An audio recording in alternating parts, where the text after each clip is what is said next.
Hi, I'm Josh Ledgard, and welcome to this episode of the On Growth podcast from Kickoff Labs.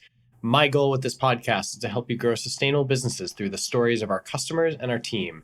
In this episode, I interviewed Sharon Winter. Sharon is the co-founder of Esports One. They're going to be launching a new daily and seasonal fantasy sports league for the League of Legends game and are in the middle of a wildly successful launch campaign. They're blowing away their launch goals, and Sharon shared specific tactics they've used to get there with Kickoff Labs and without spending a dime of company money on advertising.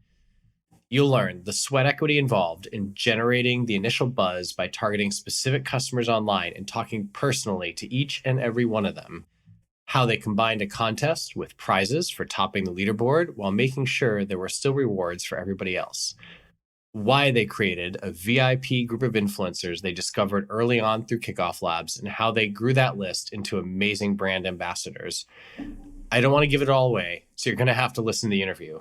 Don't forget to check out the link to the full show notes, where we'll have all the tips, images, and emails used to create this campaign. If you enjoy this episode, subscribe to Kickoff Labs On Growth in Apple Podcasts, write us a review, and send any feedback to josh@kickofflabs.com. Finally, if you want to run your own contest, just like this one, sign up at KickoffLabs.com and see how easy it is to get started. On with the show.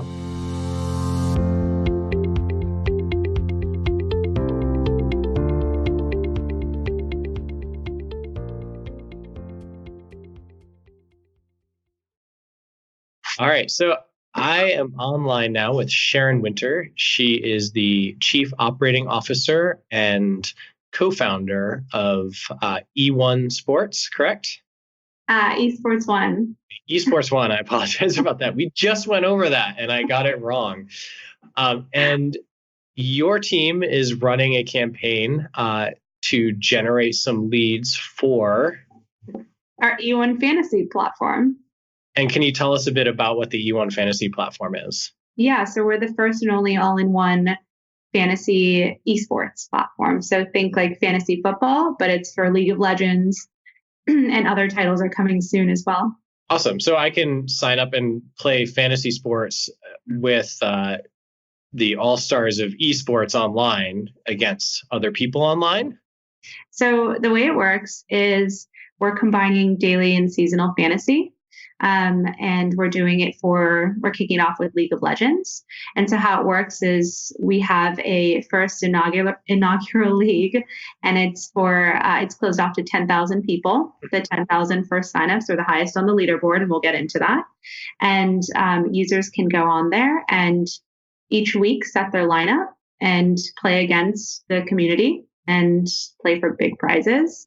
That's a great concept. And it's always amazed me how fast esports in general took off. And so to adding the fantasy component to it is certainly an expected and good next step. I want to get into the campaign you mentioned, because you guys have had some tremendous numbers in terms of your conversion rate and sharing, which tells me that there is a lot of interest in the fantasy component to this.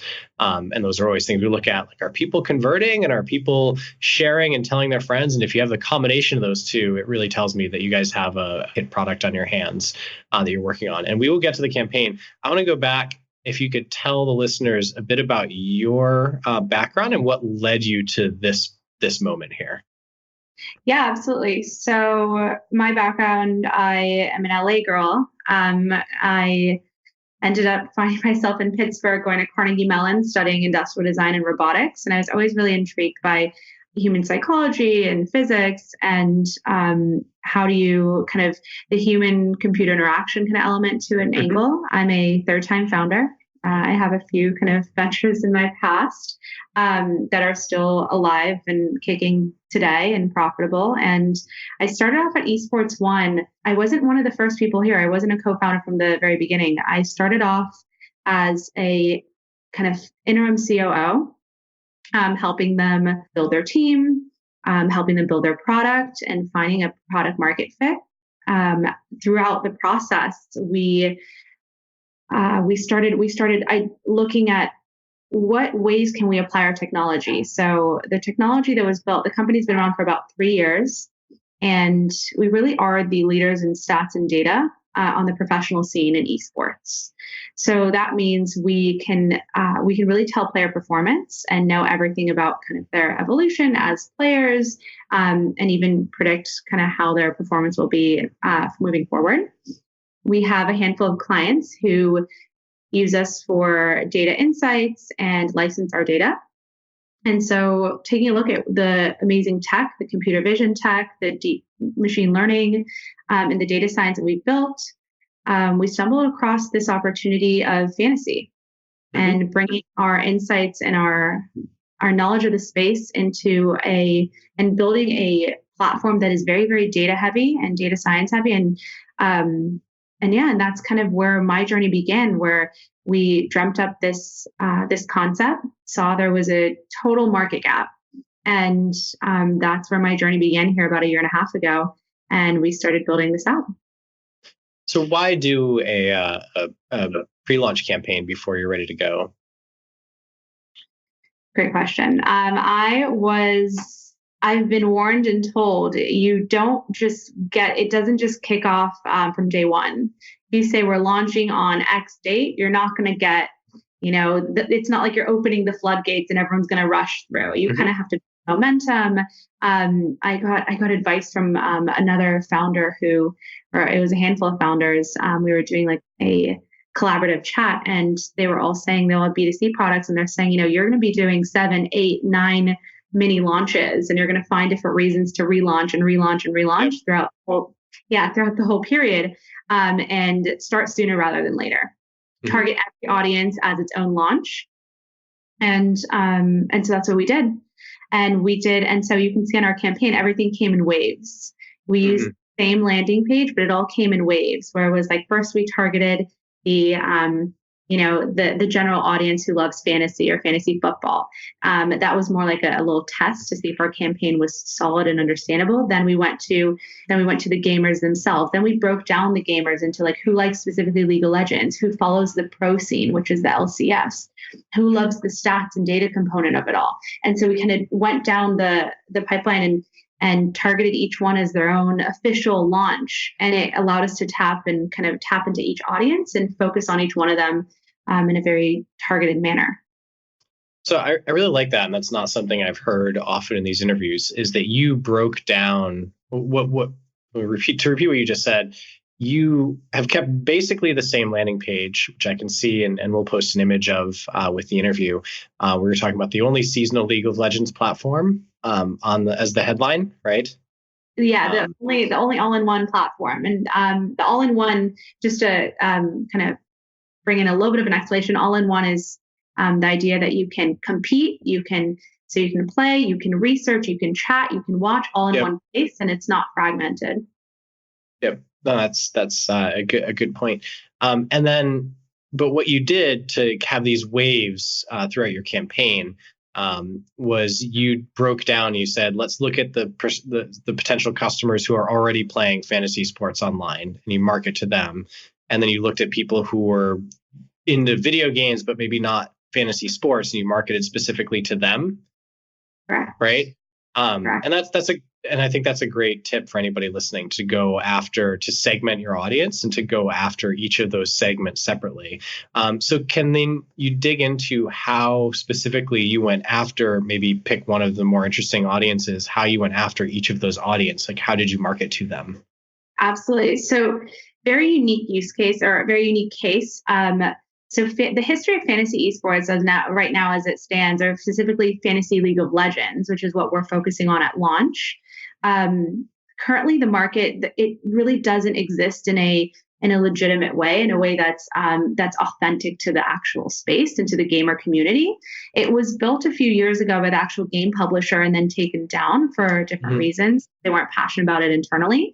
And so there's a lot of uproar from the community. The community was very upset that it disappeared. And there are lots of articles, a lot of Reddit posts, and disgruntled community members that want it back. And so that was one of our target audiences, to tap into like a pain point or a need by the community, and reaching out to each one of those who have expressed that need and letting them know, what we're building, asking them for feedback and their opinion, and getting them passionate about the product. Once we got them passionate about the product in that way, by making them feel like, it's not just making them feel it was true, making them heard.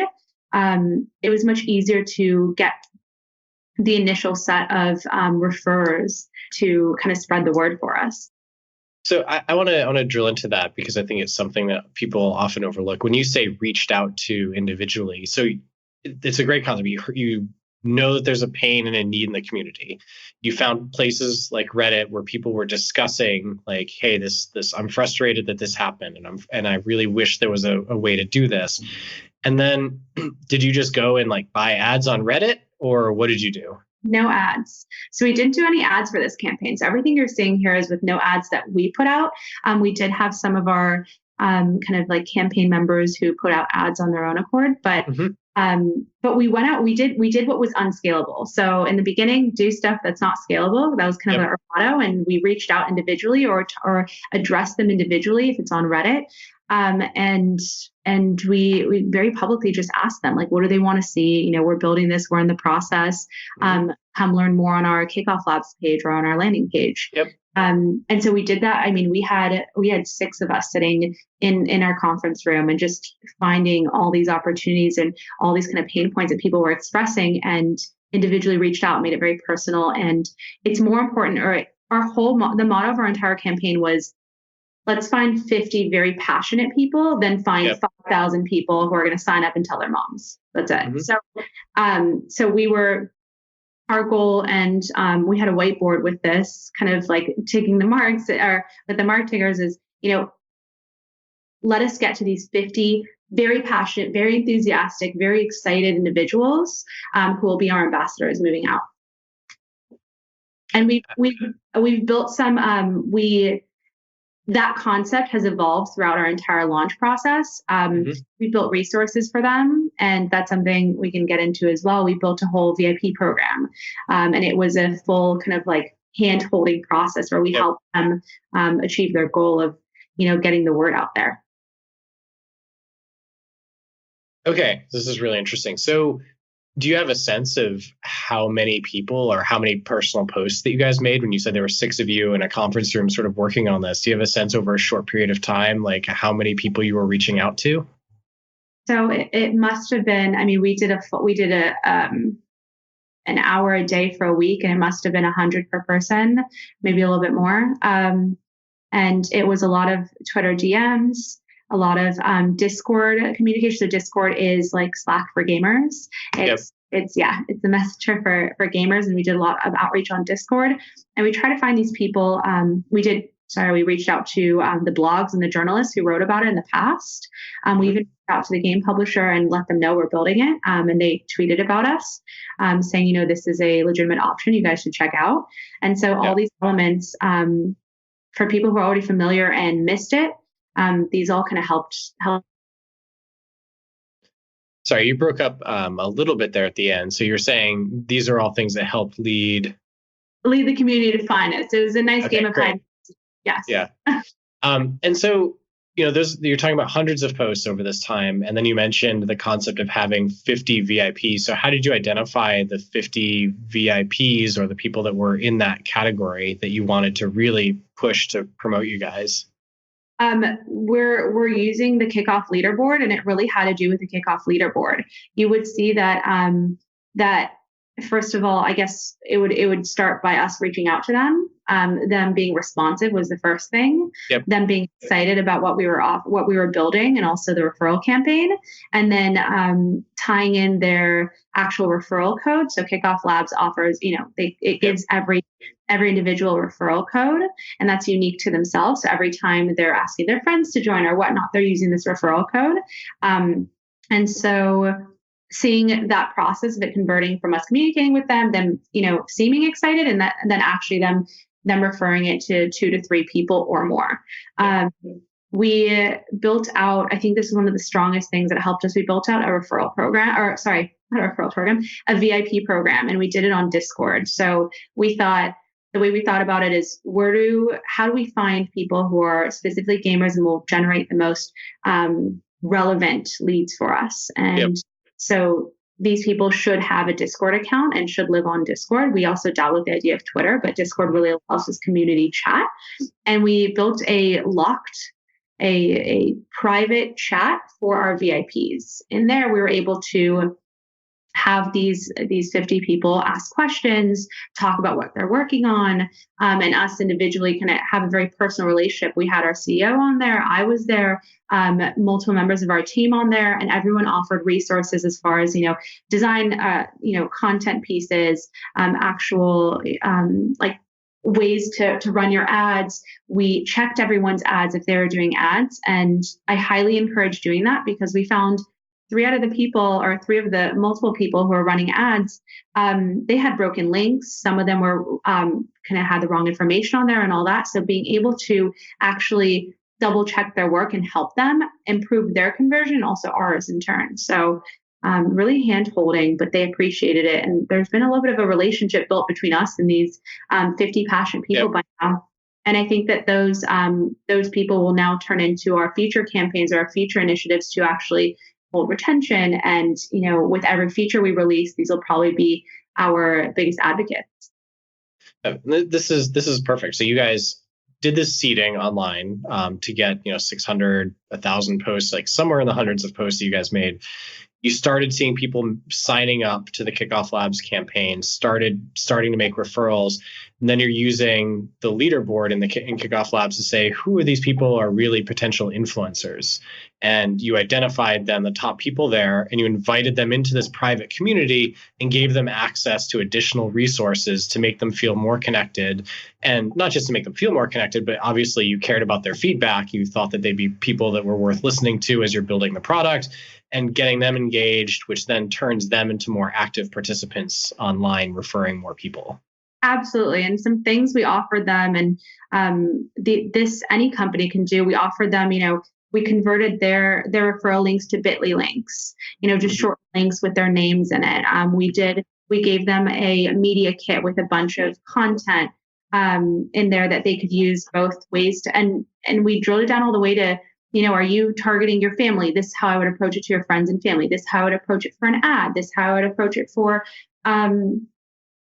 if you're a influencer, or if you have a publication, like here's our press release. And we gave all the tools that they needed, and even offered to customize those tools. We said there, we were like, if you're a journalist, here's our press release, but if you want us to help you write the article, reach out and we'll have it to you in 24 hours. So we worked with them. It was no work on their end other than their enthusiasm.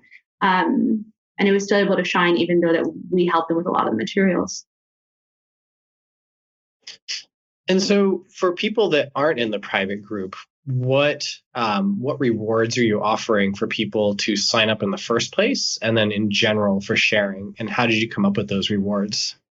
So we were really inspired by the jet.com story. Mm-hmm.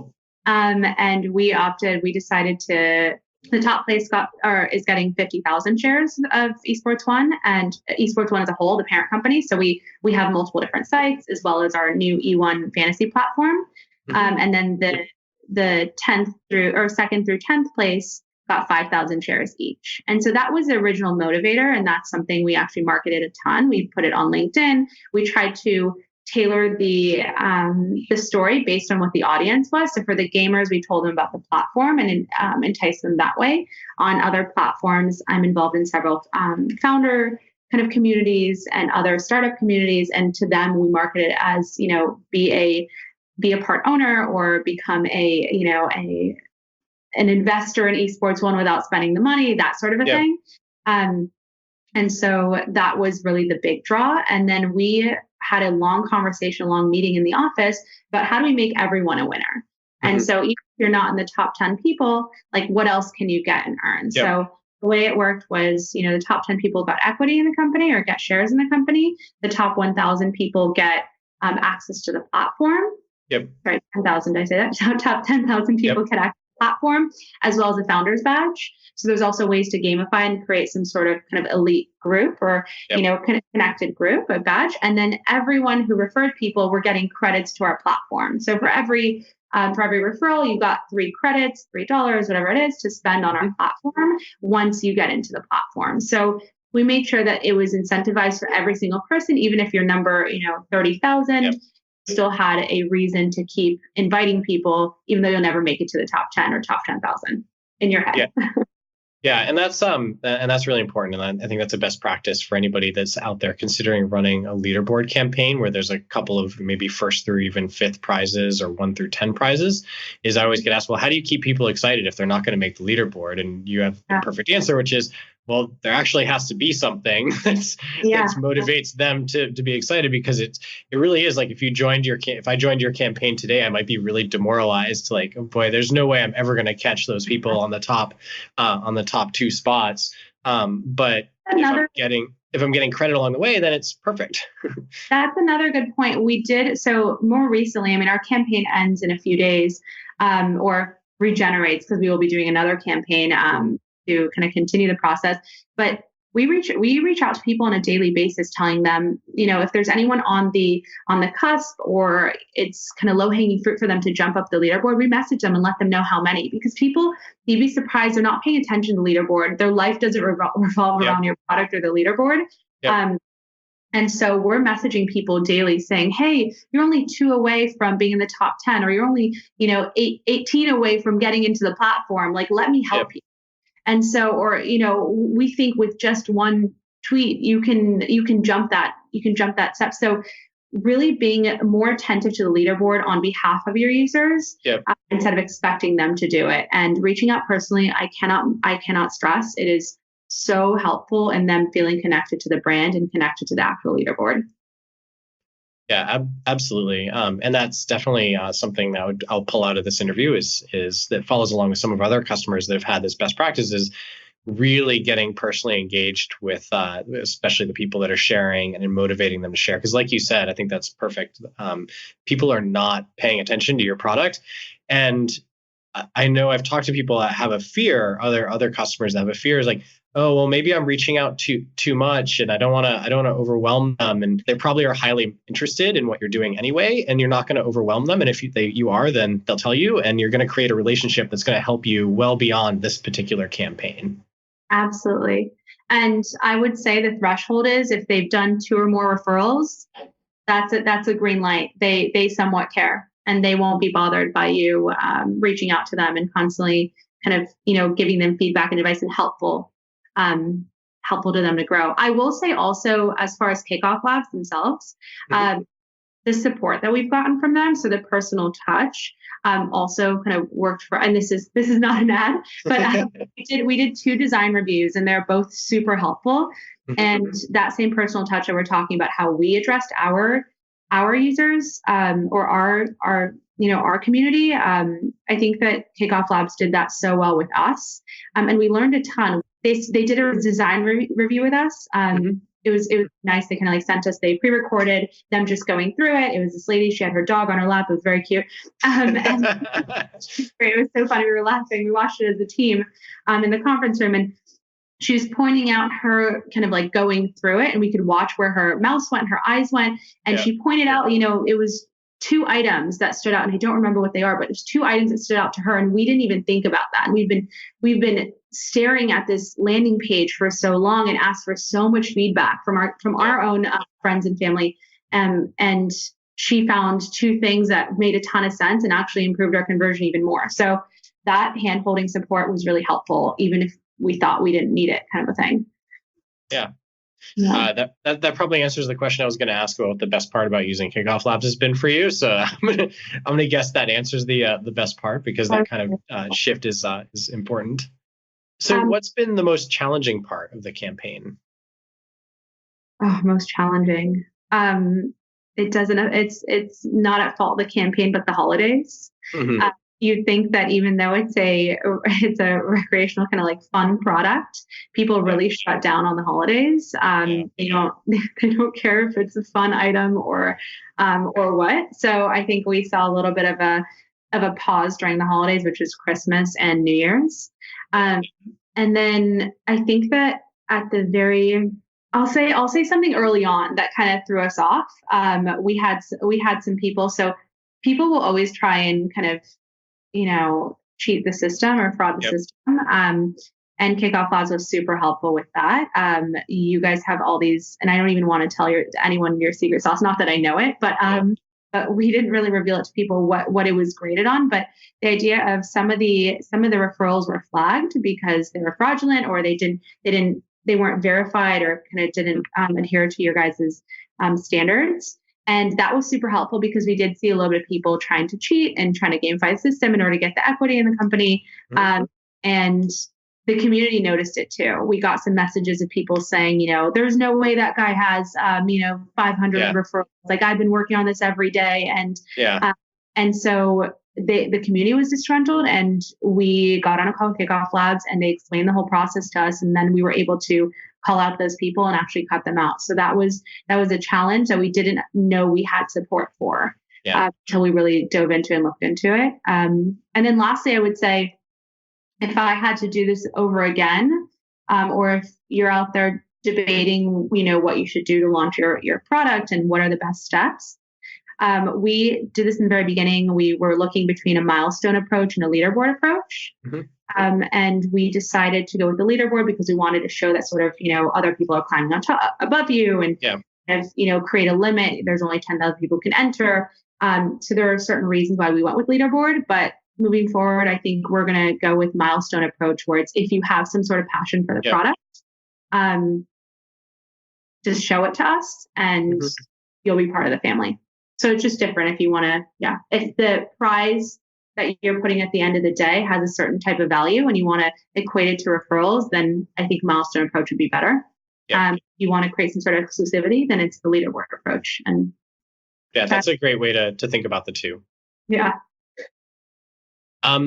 So a couple last things. So we're about to wrap up. Did we miss anything in terms of advice you'd have for people with similar goals in terms of building a list like this? The only one I would say is, I have two that I guess remain, is set all of your auto emails. I forget what they're called on KickoffLabs, but there's the automatic reply, and then there's the reward level emails, and then there's influencer emails. Yeah. All of them. Set all of them. All of them. Okay. Like, there's no scenario where any of those should be blank. Set them all. I would say also utilize the banners, the plugin banners onto other sites. Create partnerships. We did it on 5 different sites, and we saw a good bit of traffic coming from them. That's a really good tip. Yeah. 3 of the sites we own. But we did, we love the top banner. That was less invasive. The bottom banner, that is, I don't know if I'm using the terms correctly. Maybe you can link it over there. But the bottom banner the bottom banner is massive, and that we love for our text in there. And that was really nice, and it's really in your face.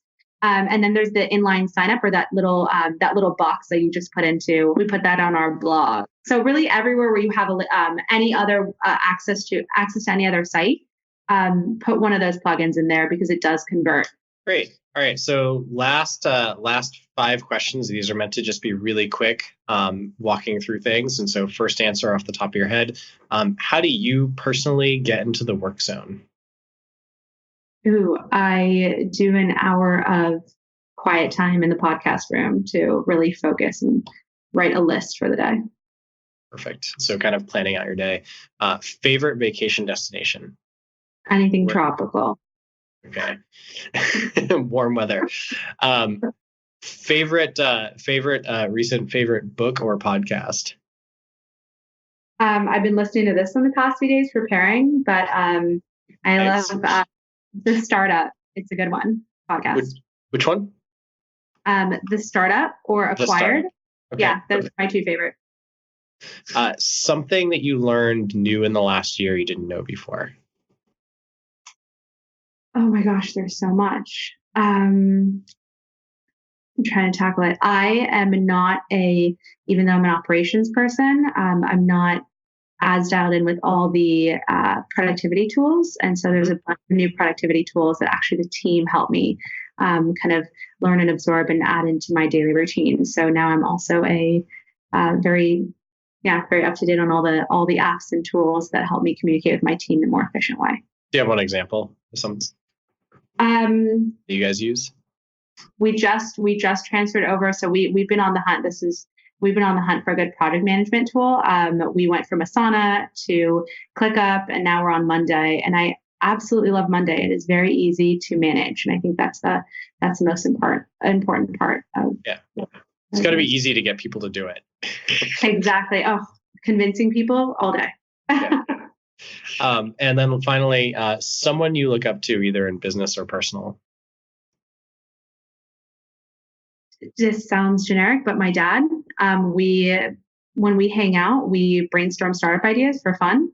And we do this on a weekly, if not daily basis. We'll call each other with ideas, and his different perspective on everything is very helpful, and even helps me here at the office kind of come up with new and creative ways to tackle different problems. So he's my number one. Oh, perfect. I want to thank you for being here today. There are a ton of tips and best practices that I heard in this interview that we'll be able to tease out and pull out in the recap that gets posted. How can, if anybody has any questions or follow-up questions they'd like to ask you about what you said today or the product, how could somebody get in touch with you? Email me. I'm very responsive to email.